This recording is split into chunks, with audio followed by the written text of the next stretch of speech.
Billionaire spills wine at her Mercedes dealership. Clean it, you poor janitor. Unknown heir. Before we jump in, this story reached people in over 50 countries last week. Let's see how far it goes today.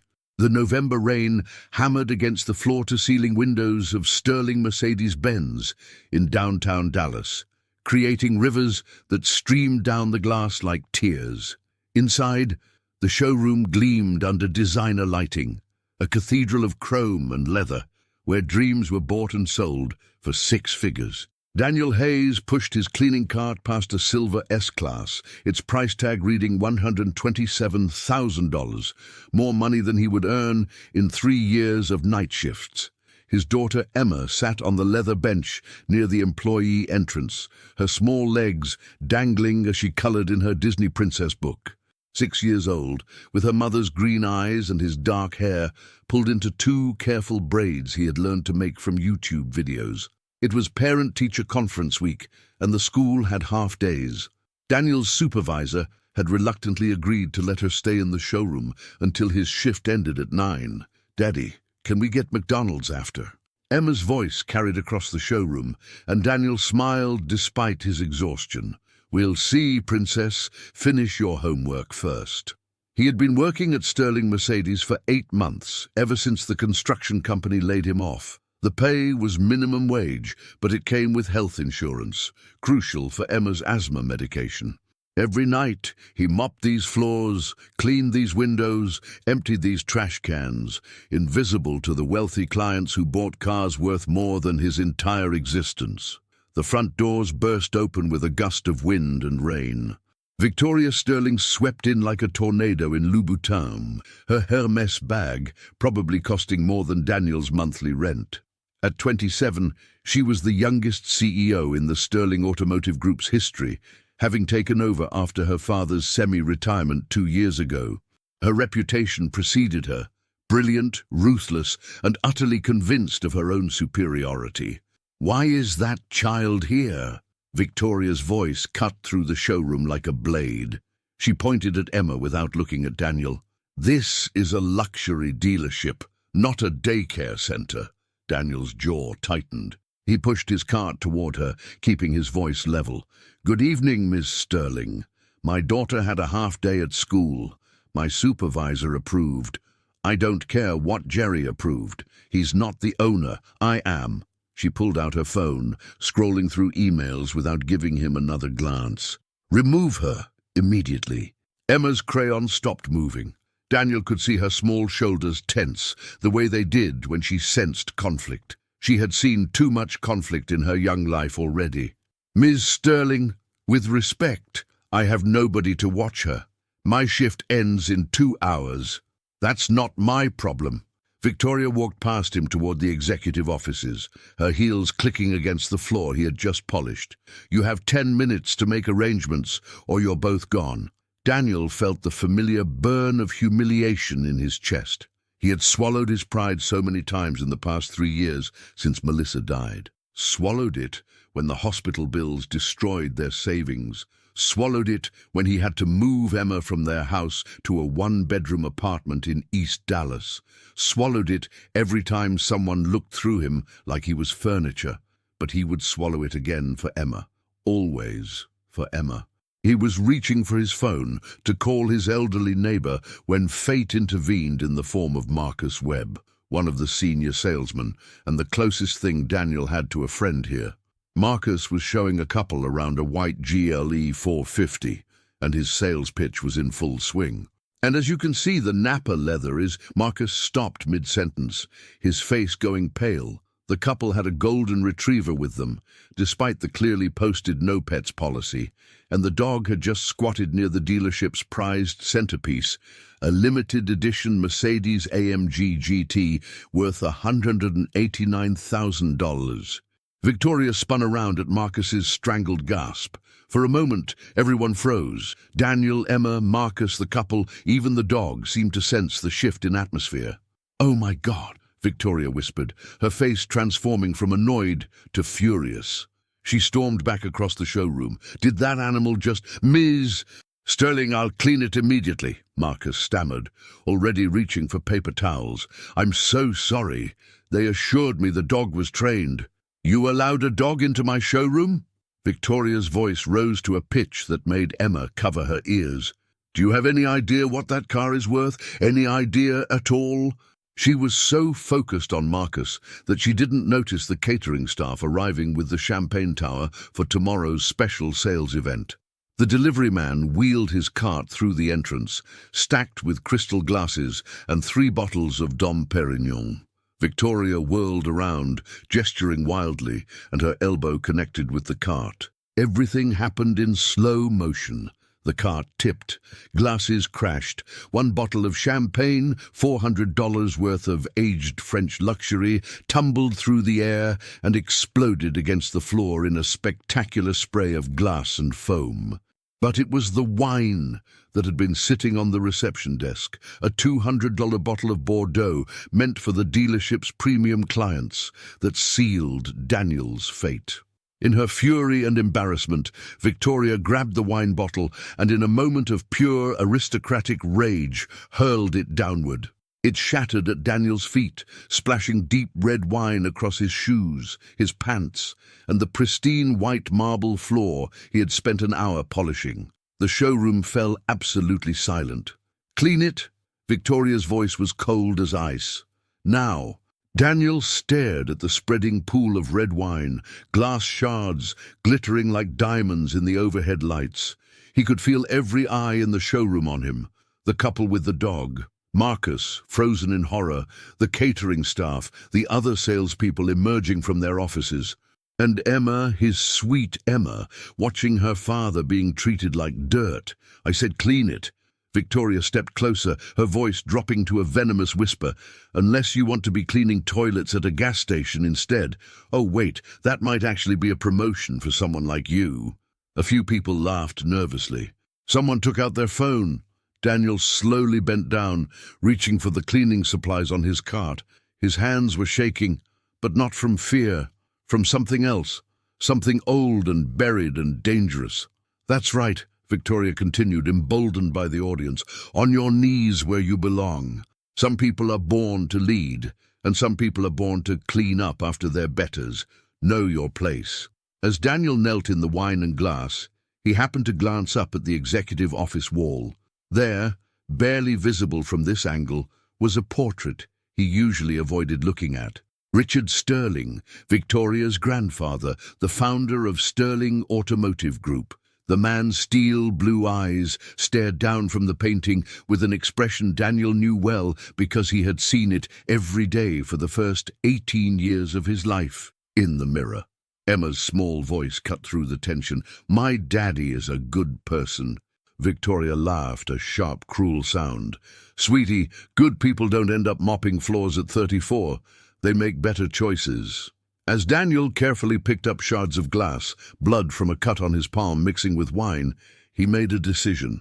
Some humiliations you could swallow, some you couldn't, some changed everything. In his pocket, his phone buzzed. A text from a number he hadn't heard from in 3 years, 7 months and 14 days. A number he had blocked and blocked again. "Mr. Hayes, we need to talk. Your grandfather's estate. There have been developments. Call me immediately. Robert Chen and Associates Law Firm."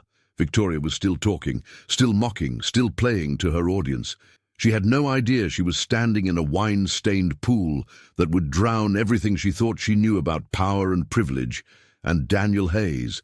Nobody noticed when Emma quietly took out her mother's old iPhone, the one Daniel had kept active just for emergencies and photos, and hit record. The apartment Daniel shared with Emma in East Dallas was a far cry from the mansion where he had grown up. 4th floor, no elevator, with a window AC unit that rattled like a dying animal and water pressure that could charitably be described as optimistic. But it was clean, it was safe, and most importantly, it was theirs. Emma sat at their small kitchen table, pushing away her McDonald's Happy Meal. She had barely touched it, unusual for a child who normally loved chicken nuggets. Daniel watched her from the kitchenette while he made tea, his hand now bandaged from the glass cut. "Princess, you need to eat something." "I'm not hungry." Emma's voice was small, wounded. "Daddy, why was that lady so mean to you?" Daniel set down his mug and pulled out the chair next to her. "How did you explain class warfare, an inherited privilege, to a 6-year-old? How did you tell your daughter that some people believed their worth was measured in bank accounts and job titles?" "Some people haven't learned that kindness is more important than money," he finally said, brushing a strand of hair from her face. "That lady, she's forgotten what really matters. But you're the best daddy in the whole world." Emma's eyes filled with tears. "You work so hard. You make my lunches and braid my hair and read me stories every night even when you're tired. Why doesn't she see that?" Daniel pulled her into his lap, something he knew he wouldn't be able to do much longer. She was growing so fast. "Because some people only see what they want to see, baby girl. But you know what? Her opinion doesn't change who we are. Nothing she said makes me love you any less, or makes our life together any less special." Emma buried her face in his chest, and Daniel felt his heart crack open. 3 years ago, when Melissa died from complications during what should have been a routine surgery, Daniel had made a choice. He had walked away from everything: the trust fund, the family name, the legacy that came with being Richard Sterling's only grandson. His mother had been Richard's daughter from his first marriage, the one the old man had tried to pretend never existed after she ran off with Daniel's father, a nobody construction worker. When both Daniel's parents died in a car accident when he was 18, Richard had grudgingly acknowledged him, put him through college, groomed him to potentially take over the empire one day. But Daniel had seen what that empire did to people, the ruthlessness it required, the souls it consumed. When Melissa got pregnant, they had agreed. Their child would grow up knowing love, not leveraged buyouts. They would build something real together, something that mattered more than quarterly earnings. Then Melissa died, and the medical bills arrived, and reality hit like a freight train. Daniel could have gone to Richard, could have accepted the family money, but he knew the strings that came with it. Richard Sterling didn't give gifts, he bought loyalty and control. So Daniel had disappeared into obscurity, raising Emma on whatever jobs he could find, determined to give her the one thing money couldn't buy, a childhood free from the poison of the Sterling legacy. Now, holding his daughter while she cried over someone else's cruelty, he wondered if he had made the right choice.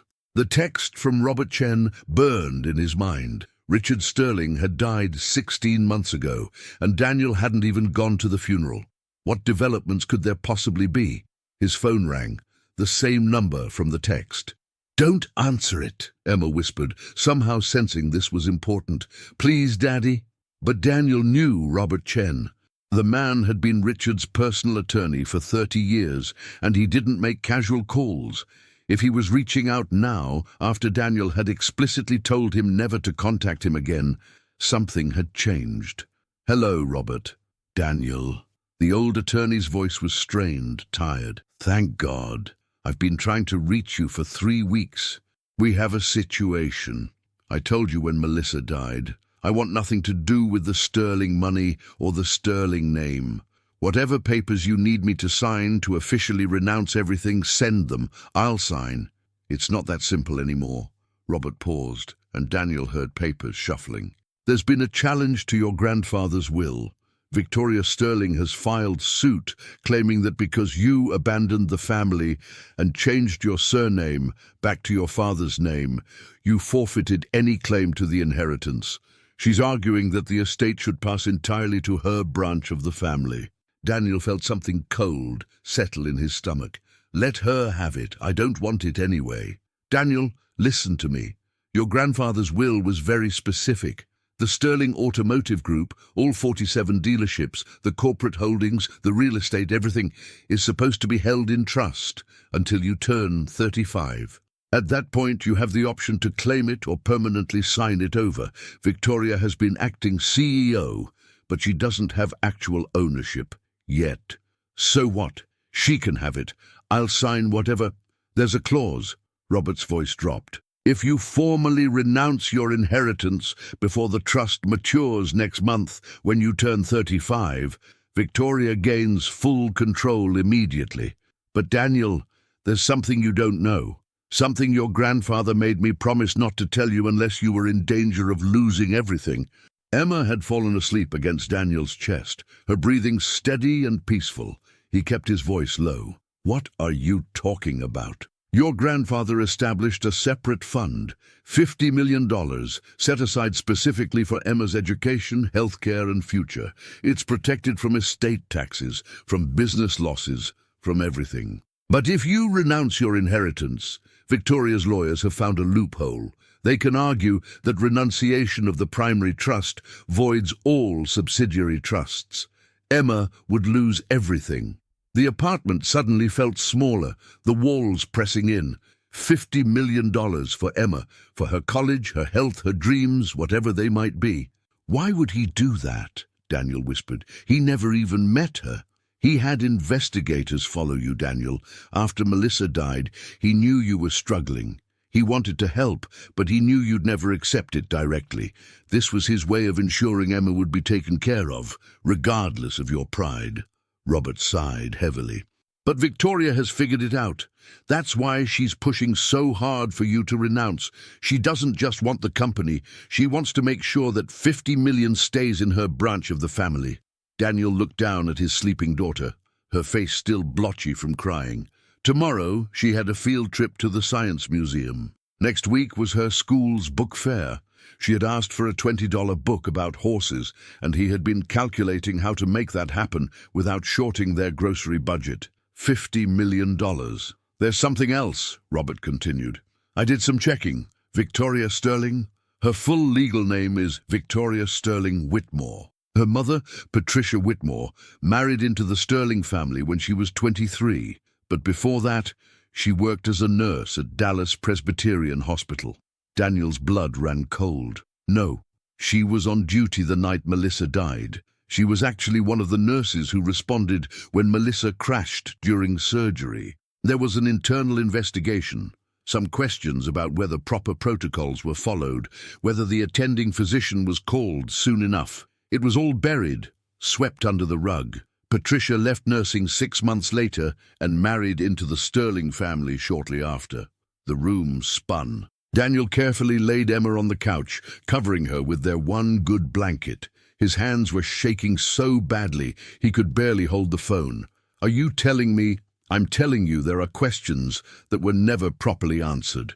I'm telling you that Victoria's mother may have had more involvement in Melissa's death than anyone knew.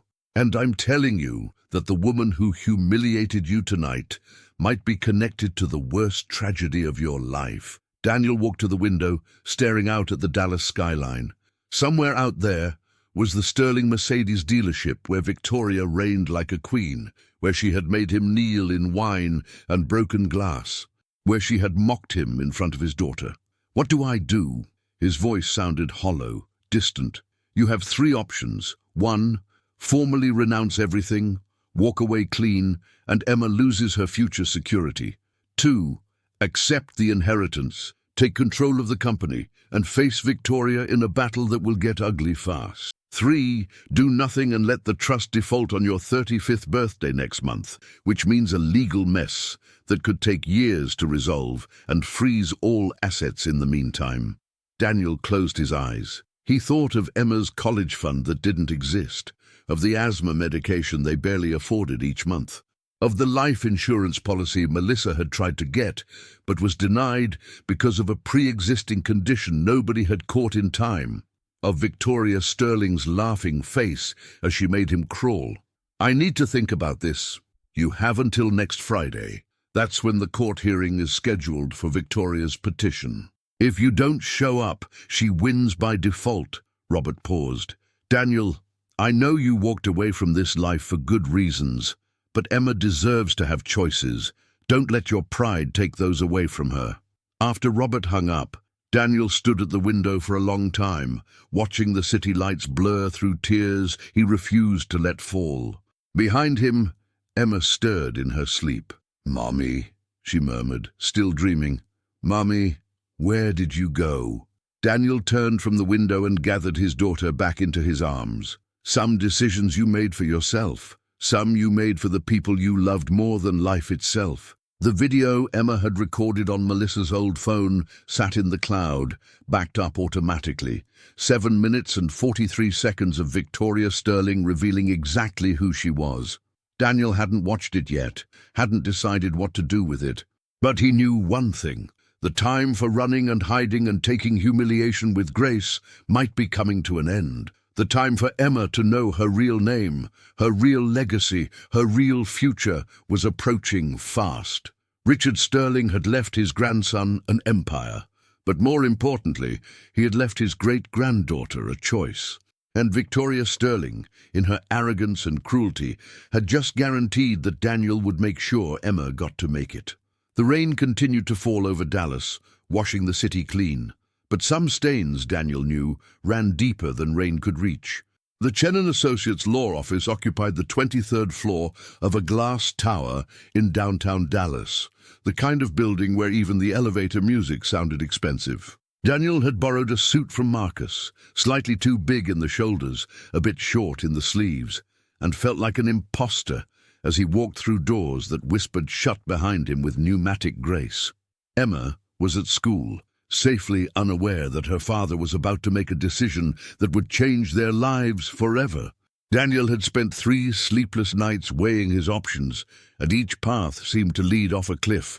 Robert Chen's assistant, a woman with silver hair and kind eyes, led him to a conference room with a view that stretched from downtown to the horizon. Robert stood at the window, his back to the door, hands clasped behind him. "Thank you for coming, Daniel." "I'm not here to accept," Daniel said immediately, remaining by the door. "I'm here to understand the truth about Melissa's death. Everything else is secondary." Robert turned slowly. He looked older than Daniel remembered, the kind of aging that happens from the inside out. "Sit down, please. This isn't a conversation to have standing up." Daniel sat, but on the edge of his chair, ready to bolt. Robert placed a manila folder on the table between them, thick with documents. "I've spent the last 3 weeks doing something I should have done 3 years ago," Robert began. "I pulled every record I could find about the night Melissa died. Medical records, staff schedules, incident reports, insurance claims. I called in favors, pushed boundaries, and probably violated several ethical guidelines." He met Daniel's eyes. "Your grandfather asked me to do this before he died. He suspected something wasn't right. I was too much of a coward to follow through until now." Daniel's throat tightened. "Tell me." "Melissa went into surgery at 8:47 p.m. for what should have been a routine appendectomy. The surgeon was Dr. Marcus Whitmore, one of the best in Dallas. Patricia Whitmore, yes, the same Patricia who would later become Victoria Sterling's stepmother, was the surgical nurse assigned to the procedure." Robert opened the folder, pulling out a timeline marked with highlighter. At 9:23 p.m., Melissa experienced complications. Her blood pressure dropped rapidly. The standard protocol in that situation is to immediately page the anesthesiologist and prepare for intervention. According to Patricia Whitmore's incident report, she followed all protocols. But 3 other nurses who were working that night tell a different story. He slid 3 printed statements across the table. Daniel's hands shook as he read them. Words jumped out at him, delayed, dismissed, ignored by the time. These nurses claim Patricia didn't page the anesthesiologist for nearly 6 minutes after Melissa started crashing. 6 minutes, Daniel. In a surgical emergency, that's an eternity. By the time help arrived, Melissa had suffered severe blood loss and her organs were already failing. Daniel couldn't breathe. The conference room was too cold, too bright. Why? Why would she? I don't know. The hospital conducted an internal investigation, but it was cursory at best. Patricia had an impeccable record up to that point. Dr. Whitmore was one of their star surgeons. His brother, by the way, sat on the hospital board. The incident report was filed, the case was closed, and 6 weeks later Patricia Whitmore submitted her resignation from nursing, citing burnout. Robert pulled out another document, This one a marriage certificate. 4 months after that, she married Douglas Sterling, Victoria's father and your grandfather's stepson from his second marriage. She became part of the Sterling family with a net worth that suddenly jumped from $47,000 in debt from nursing school loans to access to a multi-million-dollar fortune. The implications hung in the air like smoke. Daniel forced himself to ask the question burning in his mind. Are you suggesting she killed Melissa deliberately? I'm suggesting the timing is extraordinary. Your grandfather was grooming you to take over Sterling Automotive.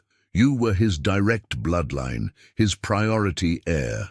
Then Melissa died, and you vanished. You renounced the Sterling name, changed it back to Hayes, and disappeared with Emma into the working-class life your grandfather had spent millions trying to rescue you from. Robert leaned forward, his voice intense. Who benefited most from your disappearance? Victoria. She was 24, fresh out of business school, ambitious as hell.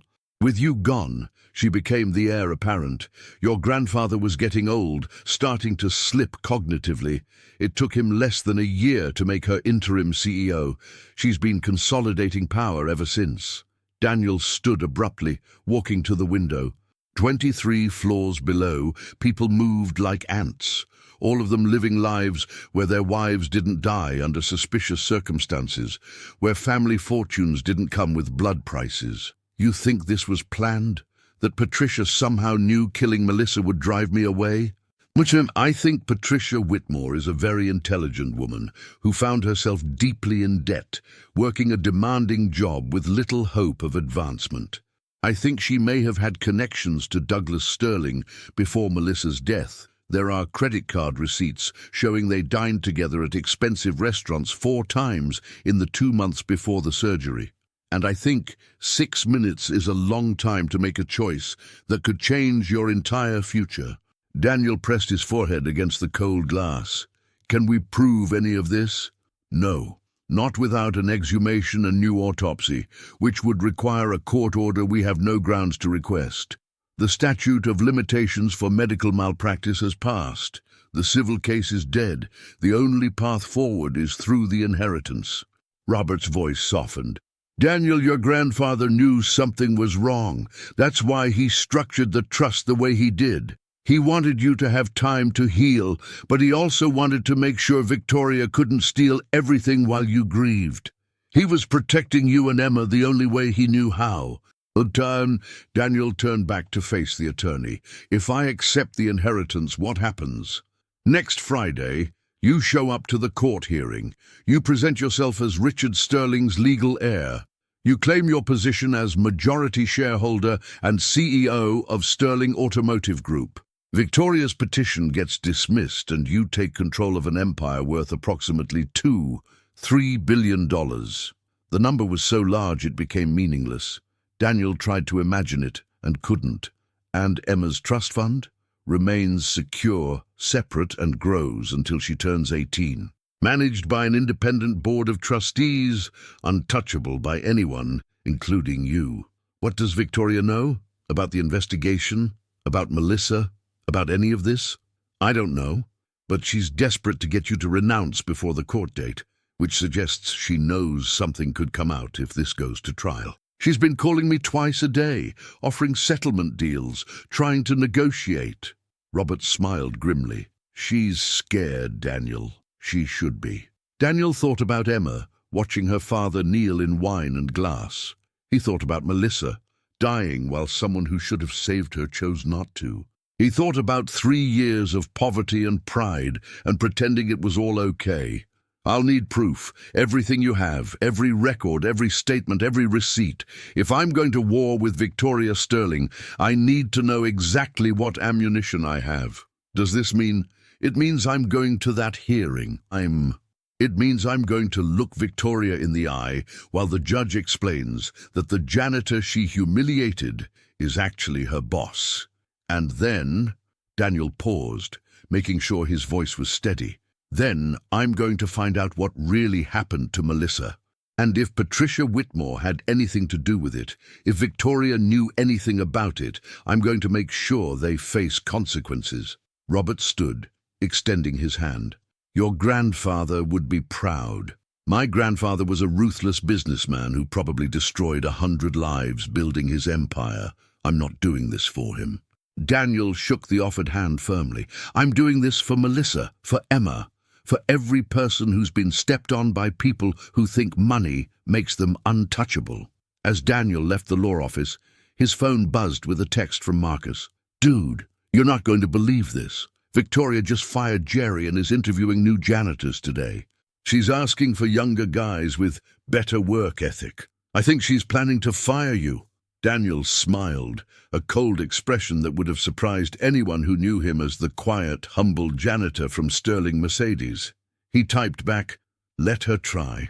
7 days until the court hearing. 7 days until Victoria Sterling discovered that the man whose life she casually tried to destroy was actually the one person who could take everything from her. 7 days until Emma learned that her last name wasn't just Hayes, it was Sterling. The rain had stopped, and Dallas sparkled in the afternoon sun. Daniel Hayes, soon to be Daniel Sterling again, walked through the city his grandfather had helped build, preparing for a battle he had spent 3 years avoiding. Some wars you chose, some chose you, and some, Daniel realized, you fought because not fighting would mean teaching your daughter that cruelty and injustice should go unanswered. The video Emma had recorded sat in his phone, a loaded gun waiting to be fired. But Daniel had something better now. He had the truth, or at least the outline of it. He had legal standing, he had a birthright, and in 7 days he would have revenge served with a side of justice. Victoria Sterling had made one critical mistake. She had hurt his daughter. Some things, Daniel was learning, you could forgive, but not that. Never that. The next morning, Daniel arrived at Sterling Mercedes at 5:47 a.m. He had stopped sleeping properly, his mind churning through scenarios. Today was Tuesday. The court hearing was Friday. 72 hours until everything changed. The dealership was empty except for Harold, the security guard who had always treated Daniel with basic human decency. Harold looked up from his crossword puzzle. "You're here early. Everything okay, Danny?" "Yeah, just wanted to get a head start." What Daniel didn't say. He was there to access Victoria's office. Robert Chen had given him a master key card yesterday, one that had belonged to his grandfather, coded with access to every lock in the building. Daniel pushed his cleaning cart to the 3rd floor. Victoria's executive suite occupied the entire northeast corner. He had cleaned this office 100 times, always invisible. Today he was looking for something specific. He used the master key card. The lock clicked open. He slipped inside, leaving his cart in the hallway as cover. The office smelled like Victoria's perfume, something expensive and sharp. Daniel moved quickly to her desk, pulling on latex gloves. The filing cabinets weren't locked. Victoria's fatal flaw. She believed her space was inviolable. The first cabinet held business records. The second held personnel files. Daniel found his own. Hayes. Daniel. Thin. Sparse. But clipped inside was a yellow sticky note in Victoria's handwriting. "Grandfather's bastard. Confirm identity. Do not engage until legal clears it." She had known. The humiliation hadn't been random cruelty. It had been a test. The 3rd cabinet was locked. Daniel used the small key attached to the card. Inside were offshore accounts and a thick file labeled Mother Personal, hospital records from 3 years ago, Patricia Whitmore's employment file with an internal investigation marked Confidential Resolved. Emails between Patricia and Douglas Sterling. Then Daniel found it, a letter handwritten, dated 6 months after Melissa's death. "Victoria, I know you have questions about that night. The truth is complicated, and I did what I thought was necessary to protect our family's future. Your step-grandfather was planning to cut us out entirely. I couldn't let that happen. What I did in that operating room ensured our survival. You're too smart not to have figured it out. I need to know you'll stay quiet. We're in this together. Mom." Daniel's hands shook. Confession, motive, conspiracy. Patricia had admitted to letting Melissa die. and Victoria had kept the letter. The elevator chimed. Daniel's head snapped up. 6:04 a.m. He quickly photographed everything, shoved the files back, locked the cabinet and slipped out. He had just repositioned his cart when Victoria stepped off the elevator, on her phone. "Don't care what the attorneys say, I want him gone today." She stopped when she saw Daniel. "I'll call you back. You're here early." "Shipment day." Daniel kept his voice level. "Wanted to get the floors done." How dedicated. And she walked past him, then stopped at her office door. "Tell me something, Daniel.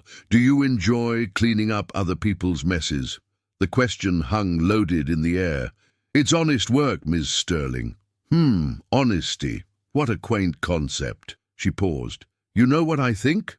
Some people pretend to be something they're not, hiding in plain sight, waiting for the right moment." She knew something. "I'm not sure I follow, ma'am." Victoria glanced inside her office. "Interesting. I could have sworn I left my desk lamp on last night."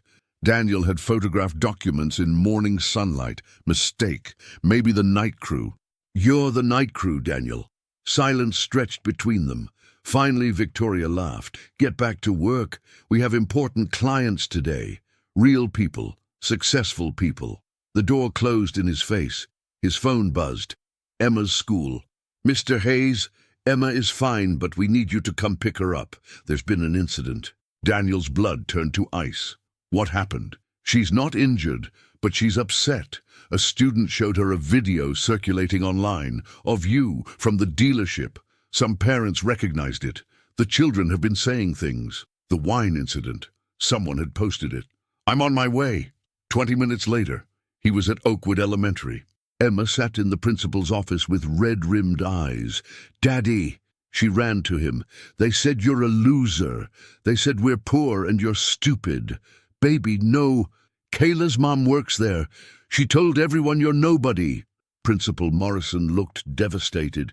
"The video is viral, over 2 million views." "I'm so sorry." 2 million people had watched him kneel in wine and glass. Something inside Daniel snapped. He had been trying to protect Emma by staying invisible. Instead, he had taught her that accepting cruelty was normal. "Emma, look at me." Daniel knelt to her eye level. "That lady forgot what really matters, but I was wrong too. I should have shown you that when someone tries to make you small, you stand up tall. I'm going to fix this. Nobody will make you feel small again." "How?" "By telling the truth, all of it." In the car, he called Robert Chen. "Move up the timeline. I want to file everything today. And Robert, I found evidence. Patricia's confession in Victoria's possession. If we rush this, 2 million people watch my daughter learn her father is worthless. I'm done being humble. File everything today and leak to the press that the viral video, that's a billionaire heir being humiliated by the woman illegally running his company.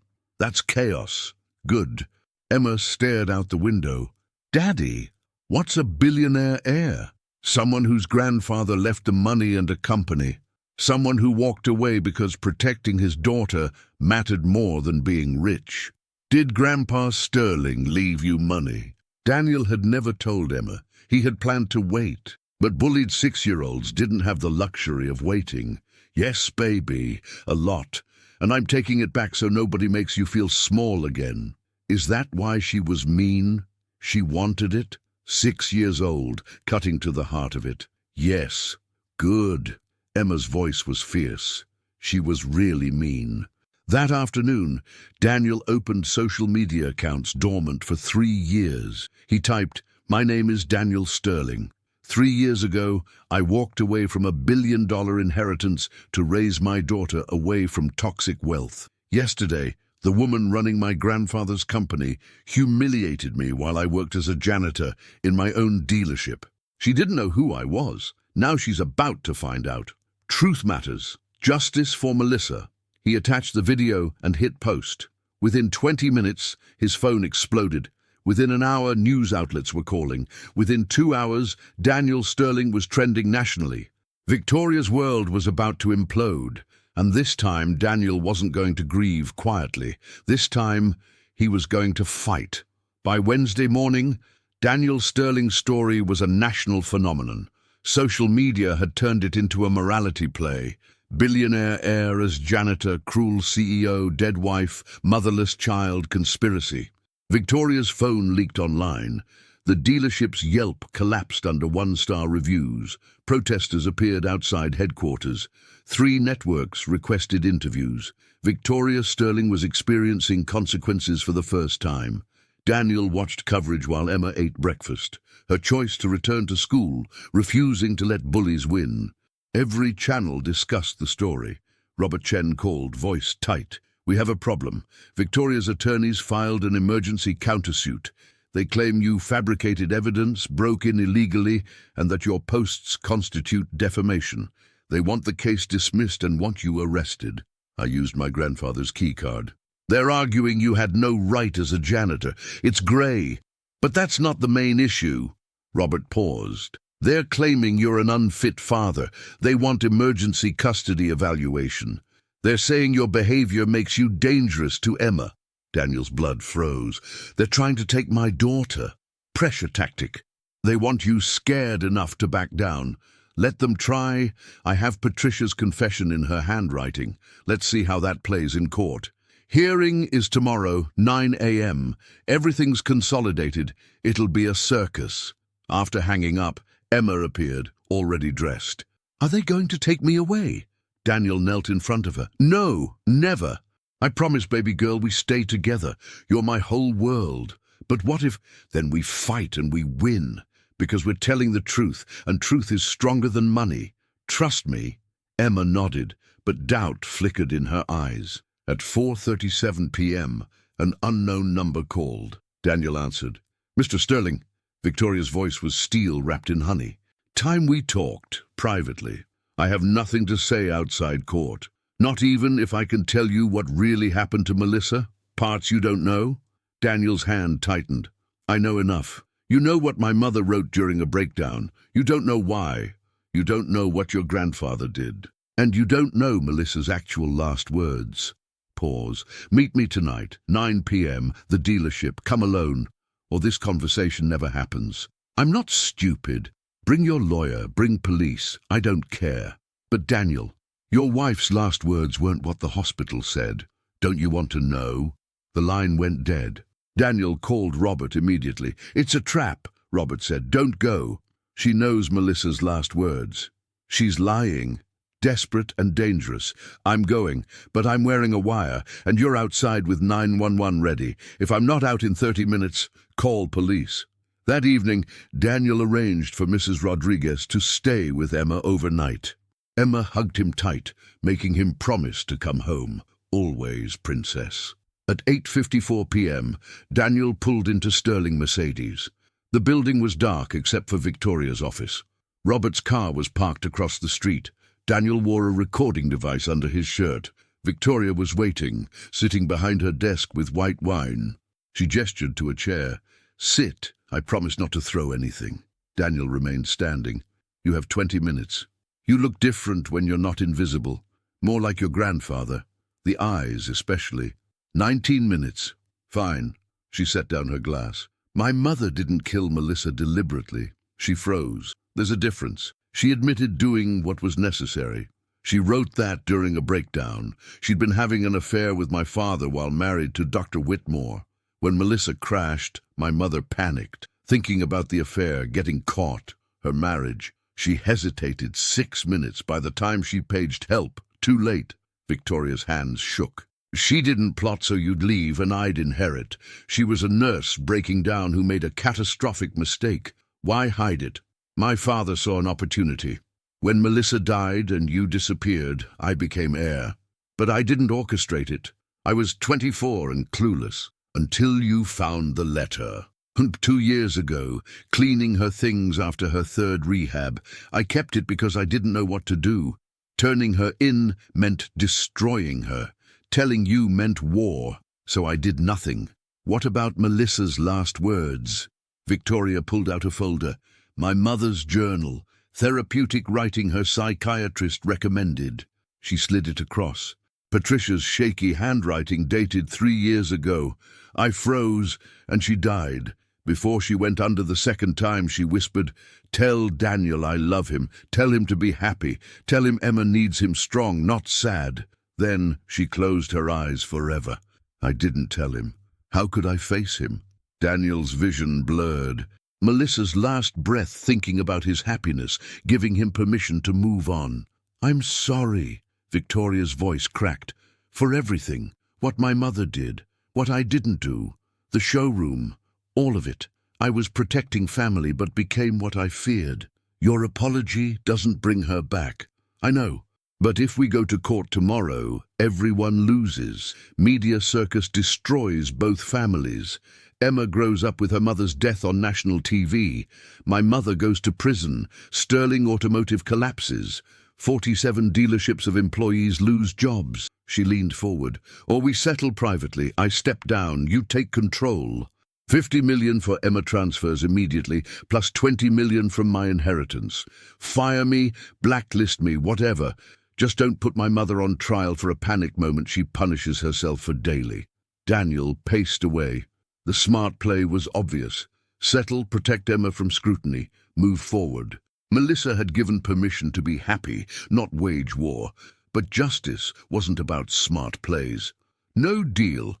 Your mother's panic killed my wife. Your silence made you complicit. You humiliated me because you thought I was beneath you. Tomorrow, a judge hears all of it, then decides consequences." "Daniel, please. You asked if I enjoyed cleaning messes." Daniel walked to the door. "I've spent 3 years cleaning up your family's mess of my life. Tomorrow, your turn. Starting with your mother's conscience, ending with your career." He left Victoria in tears.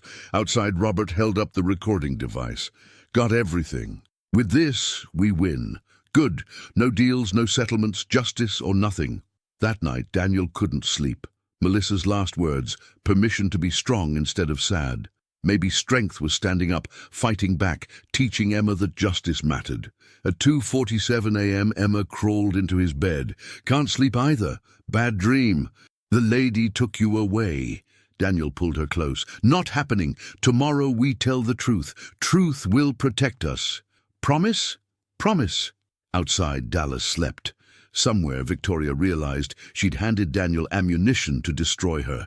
Somewhere, Patricia was about to learn. 3 years of running had caught up. The reckoning was coming. Thursday morning arrived with crystalline clarity. Daniel dressed Emma in her nicest outfit, a blue dress Melissa had bought, preserved for special occasions. Emma was unusually quiet as he braided her hair. "Are you scared, Daddy?" "Terrified," Daniel admitted. "But being scared doesn't mean we don't do what's right." The Dallas County Courthouse was surrounded by news vans at 8:30 a.m. Protesters lined the steps with signs. Robert arranged a side entrance, but cameras mobbed them anyway. Inside, the marble hallways echoed. Victoria was already seated with 5 attorneys. She looked smaller somehow, without arrogance's armor. Douglas sat beside her. Patricia was absent, though her attorney was present. Judge Margaret Reeves entered at 9 a.m. precisely. Mid-60s, African-American, reputation for absolute fairness and zero tolerance for games. "Multiple consolidated matters today," Judge Reeves began. Sterling v. Sterling regarding inheritance. Hayes v. Whitmore regarding medical negligence. Sterling v. Sterling regarding fitness. I've reviewed all evidence. Counsels, move efficiently. Victoria's attorney Thornton stood. "Your Honor, defense moves to dismiss based on illegally obtained evidence.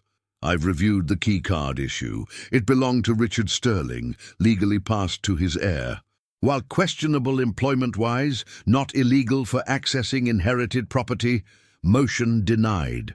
Thornton flushed. "The fitness allegations will address everything in order. Mr. Chen, present your case." Robert methodically laid out evidence over the next hour. Melissa's death timeline, Patricia's confession letter, buried hospital investigation, suspicious timeline of Patricia's resignation and marriage, Victoria possessing the letter for 2 years, the journal entry confirming the 6-minute delay, then the inheritance dispute, Richard Sterling's will, trust documents, explicit instructions naming Daniel primary heir. Finally, the viral video played on courtroom screens. Victoria's voice echoing, "Some people are born to lead, some to clean up after their betters. Know your place." Emma, sitting with Mrs. Rodriguez, watched her father on screen kneeling in wine. Tears rolled silently. Judge Reeves watched without expression. When it ended, she turned to Victoria. "Miss Sterling, is that you?" Victoria stood. "Yes, Your Honor. You suspected this man was your employer's heir and chose to humiliate him publicly anyway, in front of his 6-year-old daughter. Explain why that demonstrates leadership qualities necessary to run a multi-billion-dollar company." Victoria's attorney tried intervening, but she waved him off. "There's no explanation, Your Honor. It was cruel and wrong. I was testing him and used unconscionable methods." "At least you're honest now." Judge Reeves made notes. "Mr. Thornton, evidence regarding Mr. Sterling's parental fitness. We've reconsidered and withdraw those allegations." "Smart choice. Now, Mrs. Whitmore's attorney, please stand." A nervous woman rose. "My client is in psychiatric care, not fit to—" "I'm aware. However, this court must determine if criminal charges are warranted. I'm ordering full investigation by the district attorney into November 17th, 3 years ago. Whether negligence, manslaughter, or tragic mistake will be determined by that investigation." She continued, "Regarding inheritance, the law is clear. Daniel Sterling is Richard Sterling's legal heir. Trust was properly structured and not renounced. Therefore, effective immediately, Daniel Sterling is restored as majority shareholder and rightful CEO of Sterling Automotive Group." The courtroom erupted. Victoria went white. Douglas stood, purple with rage, before attorneys pulled him down. "Furthermore, I'm ordering full audit of Sterling Automotive during Victoria's tenure. If improprieties are found, additional charges may follow." She turned to Emma. "Young lady, come here, please." Mrs. Rodriguez helped Emma navigate forward. Judge Reeves smiled, the first warm expression all morning. "What's your name, sweetheart?" "Emma Hayes Sterling." "Emma, your daddy fought hard to protect you. He chose you over money and power. That's what good parents do, understand?" Emma nodded. "Nobody has the right to make you feel small because of your daddy's job or money. Your worth isn't measured in dollars. It's measured in kindness, courage, and love. Your daddy showed all three, remember that." "Yes, ma'am." Judge Reeves handed her a tissue. "Go back now. Your daddy will be with you soon." As Emma returned, Judge Reeves addressed everyone. "This case represents everything wrong with how we value humans. We've created a system where wealth equals worth, where titles determine dignity. Daniel Sterling spent 3 years teaching his daughter money doesn't matter. Victoria Sterling learned it's the only thing that does." She looked at Victoria.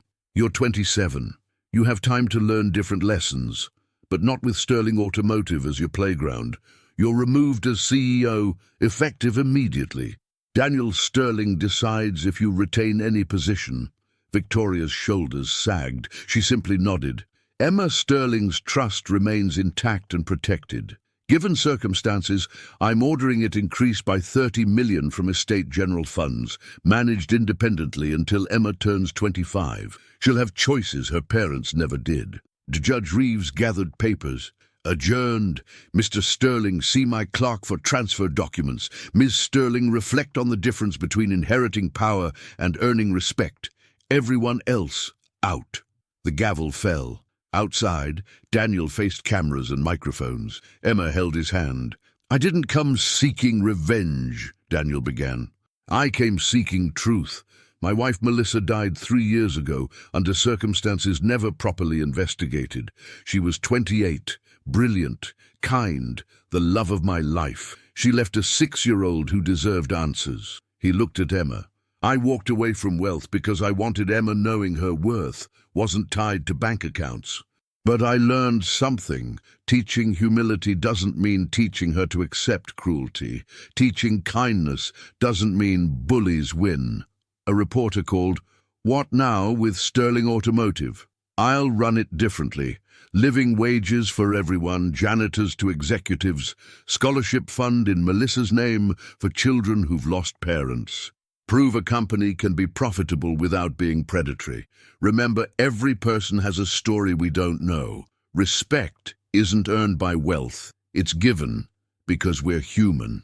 What about Victoria? She made choices that hurt people, including my daughter. But she cooperated, provided evidence, showed genuine remorse. I believe people can change. Whether she gets that opportunity within Sterling Automotive depends on actions, not words. I won't destroy her like she tried destroying me. That's not justice. That's revenge. And Patricia Whitmore? That's for the DA. My job is ensuring Emma knows her mother's death was investigated properly, that justice was pursued, that no power could bury truth. Melissa's last words were about Emma's future, wanting her strong. I intend to honor that. Emma tugged his hand. Can we go home? Daniel smiled, picking her up despite cameras and crowd. Yes, princess. Let's go home. That evening, after Emma slept in her new bedroom, Daniel stood in the backyard under stars. His phone rang constantly. Board members, employees, media. He had ignored all, except Marcus Webb. Man, I can't believe you were Richard Sterling's grandson. I lent you my suit. I needed a friend more than people knowing my net worth. Thank you for being that. What happens to me? You're promoted, head of sales, double salary. You treated me like a human. That's who I want leading teams. His phone buzzed. Unknown number. I deserved everything today, but your wife would be proud of who you've become. I'm sorry I couldn't see it sooner. Victoria. Daniel stared, then typed, Melissa would want me to give you a chance to be better. When you're ready, when you've done the work, call me. Everyone deserves a second chance, even you. He sent it. Inside, Emma called, Daddy, where are you? Coming, princess. She sat clutching the rabbit Melissa had given her. I had a good dream. Mommy said she's proud of us. Daniel sat on her bed. I think she is, baby girl. Are we rich now? We have enough, you'll never worry. But that doesn't make us better than anyone. It means we have responsibility to use it wisely. Like helping people? Exactly. Can we help the kids who were mean? Some are only mean because they're sad. 6 years old, already understanding hurt people, and responding with compassion was harder, but better than revenge. Yes, princess. We can help them too. Emma snuggled in. I love you, Daddy. I love you too. More than all the money in the world. As Emma drifted off, Daniel watched her breathing. 3 years ago, Melissa died, trying to give them family. Today, he'd reclaimed a fortune to protect what remained. Tomorrow, he'd begin using it to honor Melissa's memory and teach Emma that power without compassion was just cruelty with bigger bank accounts. The Sterling legacy would continue, but different now. About people, not profit margins. Dignity, not domination. Building up instead of tearing down. Richard Sterling left his grandson an empire. Daniel Sterling was turning it into something better, a legacy his daughter could proudly inherit someday, not for its worth, but for what it stood for. Outside, Dallas glittered with lights, each representing someone with their own struggles, their own worth unrelated to bank accounts. Tomorrow, Daniel would remember that truth in every decision. But tonight, he was just a father with his daughter, grateful they'd survived the storm together and hopeful the sunshine ahead would be warmer for earning it through truth instead of accepting it through silence. Some inheritances came with money, some with responsibility. The best ones came with chances to make the world slightly better, one honest decision at a time. Emma stirred. We won, Daddy. Daniel kissed her forehead. Yes, princess, we won. And this time, unlike when Melissa died, winning didn't feel empty. It felt like the beginning of something new, something Melissa would have wanted. Justice didn't always roar. Sometimes it whispered, and sometimes the quietest victories echoed longest.